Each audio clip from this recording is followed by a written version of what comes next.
Welcome back to my channel. Watch out for his venom, the boy said. But even though the Alchemist had put his hand in the hole, and had surely already been bitten, his expression was calm. The Alchemist is 200 years old, the Englishman had told him. He must know how to deal with the snakes of the desert. The boy watched as his companion went to his horse and withdrew a scimitar. With its blade, he drew a circle in the sand, and then he placed the snake within it. The serpent relaxed immediately. Not to worry, said the Alchemist. He won't leave the circle. You found life in the desert, the omen that I needed. Why was that so important? Because the pyramids are surrounded by the desert. The boy didn't want to talk about the pyramids. His heart was heavy, and he had been melancholy since the previous night. To continue his search for the treasure meant that he had to abandon Fatima. I'm going to guide you across the desert, the Alchemist said. I want to stay at the oasis, the boy answered. I've found Fatima, and, as far as I'm concerned, she's worth more than treasure. Fatima is a woman of the desert, said the Alchemist. She knows that men have to go away in order to return. And she already has her treasure, it's you. Now she expects that you will find what it is you're looking for. Well, what if I decide to stay? Let me tell you what will happen. You'll be the counselor of the oasis. You have enough gold to buy many sheep and many camels. You'll marry Fatima, and you'll both be happy for a year.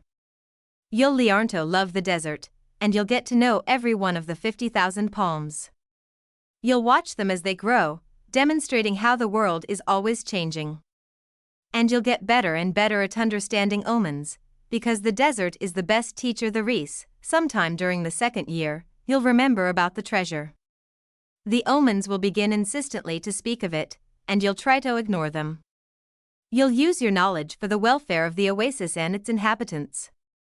The tribal chieftains will appreciate what you do, and your camels will bring you wealth and power. During the third year, the omens will continue to speak of your treasure and your personal legend.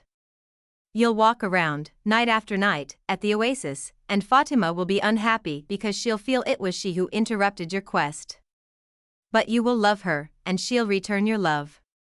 You'll remember that she never asked you to stay, because a woman of the desert knows that she must await her man, so you won't blame her. But many times you'll walk the sands of the desert, thinking that maybe you could have left, that you could have trusted more in your love for Fatima. Because what kept you at the oasis was your own fear that you might never come back. At that point, the omens will tell you that your treasure is buried forever. Then, sometime during the fourth year, the omens will abandon you, because you've stopped listening to them. The tribal chieftains will see that, and you'll be dismissed from your position as counselor. But, by then, you'll be a rich merchant, with many camels and a great deal of merchandise. You'll spend the rest of your days knowing that you didn't pursue your personal legend, and that no, it's too late. You must understand that love never keeps a man from pursuing his personal legend. If he abandons that pursuit, it's because it wasn't true love, the love that speaks the language of the world. The Alchemist erased the circle in the sand, and the snake slithered away among the rocks.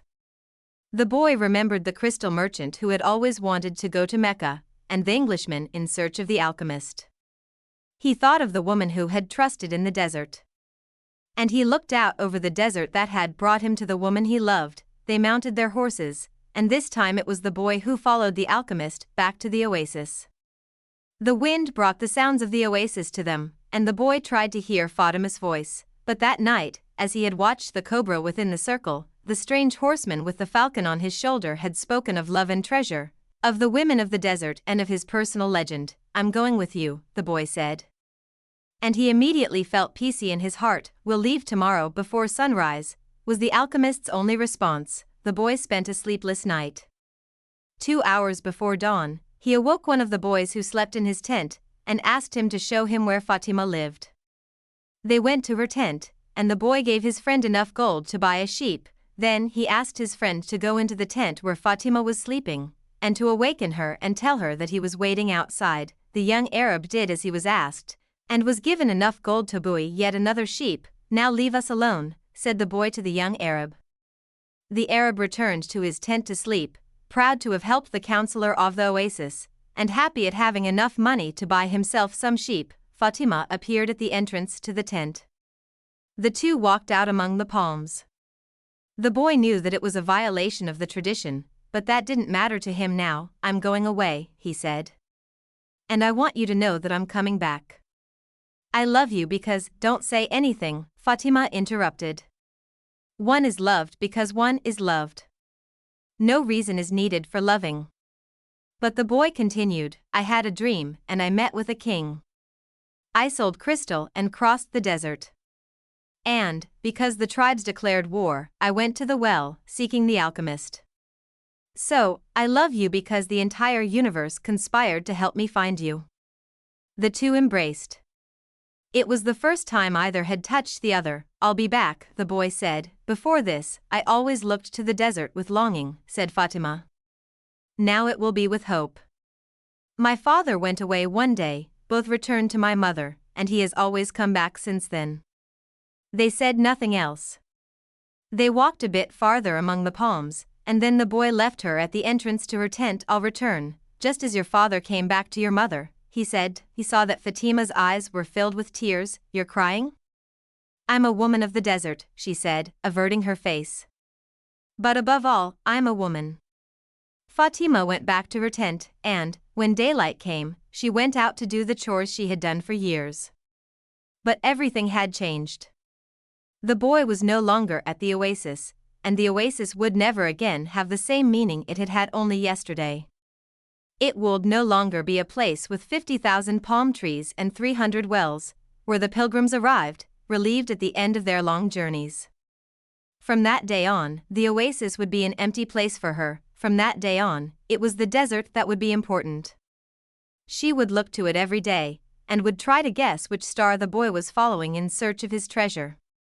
She would have to send her kisses on the wind, hoping that the wind would touch the boy's face and would tell him that she was alive. That she was waiting for him, a woman awaiting a courageous man in search of his treasure. From that day on, the desert would represent only one thing to her, the hope for his return. "Don't think about what you've left behind," the alchemist said to Theboe as they began to ride across the sands of the desert. "Everything is written in the soul of the world, and there it will stay forever. Men dream more about coming home than about leaving," Theboe said. He was already reaccustomed to the desert's silence. "If what one finds is made of pure matter, it will never spoil. And one can always come back.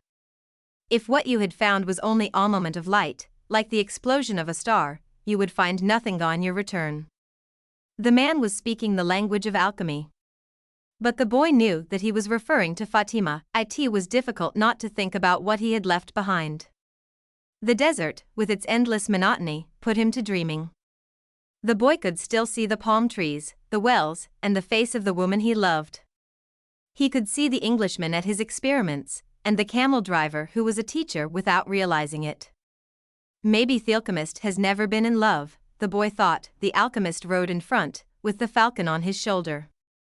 The bird knew the language of the desert well, and whenever they stopped, he flew off in search of game. On the first day he returned with a rabbit, and on the second with 2 birds. At night, they spread their sleeping gear and kept their fires hidden. The desert nights were cold, and were becoming darker and darker as the phases of the moon passed. They went on for a week, speaking only of the precautions they needed to follow in order to avoid the battles between the tribes. The war continued, and at times the wind carried the sweet, sickly smell of blood. Battles had been fought nearby, and the wind reminded the boy that there was the language of omens, always ready to show him what his eyes had failed to observe.